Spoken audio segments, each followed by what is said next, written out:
Hello दोस्तों, स्वागत है आप सभी का हमारे इस नए वीडियो में। तो कैसे हैं आप सब? उम्मीद है बहुत अच्छे होंगे। तो आज हम लोग इस वीडियो में करने वाले हैं साइंस का इम्पोर्टेंट चैप्टर, जिसमें आपका रहेगा मात्रक।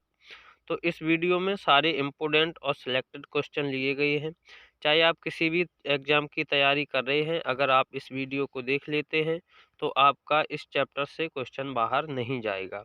जैसा कि आप सभी को पता है कि रेलवे ने भी अपना एग्ज़ाम कैलेंडर जारी कर दिया गया है और रेलवे में साइंस के बहुत ही भर के क्वेश्चन आते हैं। तो अगर आप इस वीडियो को देख लेते हैं तो आप रेलवे एग्ज़ाम में भी या अन्य किसी एग्ज़ाम में जिसमें भी साइंस आती है उसमें अपना बेहतर परफॉर्मेंस दे पाएंगे। तो पहले क्वेश्चन के साथ स्टार्ट करते हैं। तो पहला क्वेश्चन है आपका, किसी राशि के मापन के निर्देश मानक को क्या कहते हैं? तो इसे कहते हैं मात्रक।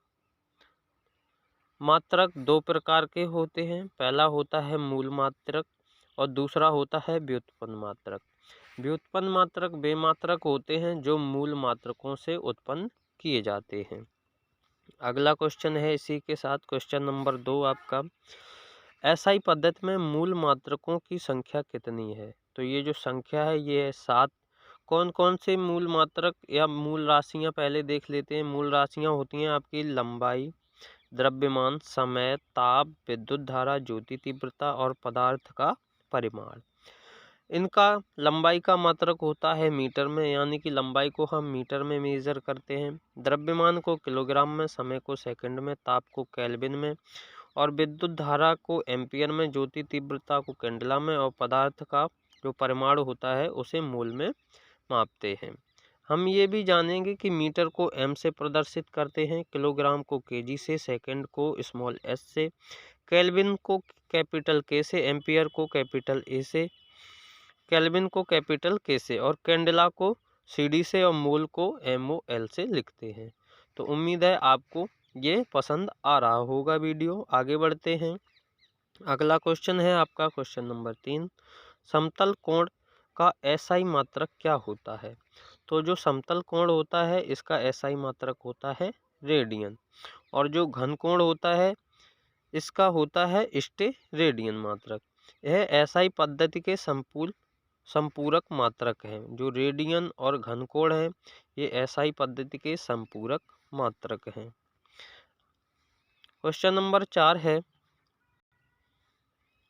प्रकाश वर्ष किसका मात्रक है? तो ये जो प्रकाश वर्ष है ये दूरी का मात्रक है। बहुत लंबी दूरियों को मापने के लिए प्रकाश वर्ष का प्रयोग किया जाता है और जो एक प्रकाश वर्ष बराबर होता है 9.46 गुणा 10⁻15 मीटर के बराबर एक प्रकाश वर्ष की वैल्यू होती है। अगला क्वेश्चन है क्वेश्चन नंबर 5, दूरी को मापने की सबसे बड़ी इकाई क्या है? तो जो दूरी को मापने की सबसे बड़ी इकाई है इसे कहते हैं पारसेक और एक पारसेक बराबर होता है 3.26 प्रकाश वर्ष या एक पारसेक बराबर 3.08 गुणा 10⁻16 मीटर। ये पारसेक की दोनों ही वैल्यू होती हैं, या तो कह लें 3.26 प्रकाश वर्ष या 3.08 गुणा 10⁻16 मीटर। अगला क्वेश्चन है क्वेश्चन नंबर 6, बल का CGS पद्धति में मात्रक क्या होता है? तो इसे कहते हैं डाइन। जो बल का CGS पद्धति में मात्रक होता है ये होता है डाइन। बल का SI पद्धति में मात्रक न्यूटन होता है और 1 न्यूटन बराबर होता है 10⁵ डाइन के बराबर। अगर दोस्तों वीडियो आपको पसंद आ रहा है तो आप लोग वीडियो को साथ साथ लाइक और शेयर भी करते चलिए। अगला क्वेश्चन है क्वेश्चन नंबर 7 आपका, किराए कार्य का CGS पद्धति में मात्रक क्या है? तो जो CGS पद्धति में कार्य का मात्रक होता है वो होता है अर्ग और कार्य का जो SI पद्धति में मात्रक है वो है जूल। तो अगर आपसे CGS पद्धति में कार्य का मात्रक पूछा जाए तो अर्ग बताना है और SI पद्धति में जूल। 1 जूल बराबर होता है 10⁻7 अर्ग के। अगला क्वेश्चन है क्वेश्चन नंबर 8, विद्युत शक्ति को किस में मापा जाता है? तो जो विद्युत शक्ति को इसको वाट में मापा जाता है और एक हॉर्स पावर होता है 746। दोस्तों यहाँ पर होगा 746 वाट यहाँ 6 होगा 746 वाट। अगला क्वेश्चन है आवृत्ति का मात्रक क्या है। ये जो आवृत्ति होती है इसको हर्ट्ज में नापते हैं और इसको HZ से प्रदर्शित भी करते हैं। अगला क्वेश्चन है इसी के साथ क्वेश्चन नंबर 10 चालक विद्युत प्रतिरोधकता की इकाई क्या है। तो ये होती है ओम मीटर, यानी चालक विद्युत प्रतिरोधकता की इकाई को कहते हैं ओम मीटर। क्वेश्चन नंबर 11 है नौ संचालन में प्रयुक्त दूरी की इकाई क्या है। तो इसको नॉटिकल मील से जाना जाता है। जो नौ संचालन में प्रयुक्त दूरी की इकाई होती है इसको नॉटिकल मील में मेजर करते हैं। क्वेश्चन नंबर 12 है ऊष्मा का मात्रक क्या है। तो ऊष्मा को कैलोरी में मापते हैं। तो क्वेश्चन नंबर 12 का आंसर हो जाएगा कैलोरी। क्वेश्चन नंबर 13 है प्रकाश के तरंग दैर्घ्य की इकाई क्या है। तो तरंग दैर्घ्य की इकाई एंगस्ट्रॉम होती है और इसको A/0 से प्रदर्शित करते हैं, इसको लिखते हैं। क्वेश्चन नंबर 14 है लेंस की क्षमता की इकाई क्या है। तो लेंस की क्षमता को डायोप्टर में मापा जाता है। अगला क्वेश्चन है क्वेश्चन नंबर 15 दाब की इकाई क्या होती है।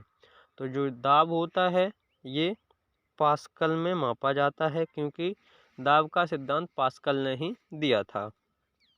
क्वेश्चन नंबर 16 है बेकुरेल किसकी इकाई है। तो बेकुरेल रेडियो एक्टिव पदार्थ की इकाई होती है। क्वेश्चन नंबर 17 है ध्वनि की तीव्रता की इकाई क्या है। तो जो ध्वनि की तीव्रता होती है वो डेसिबल में मापी जाती है।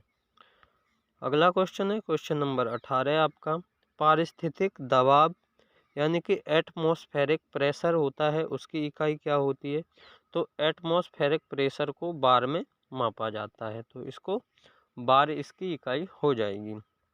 क्वेश्चन नंबर 19 है तेल का एक बैरल लगभग कितने लीटर के बराबर होता है। तो जो तेल का एक बैरल होता है वो लगभग 159 लीटर के बराबर होता है।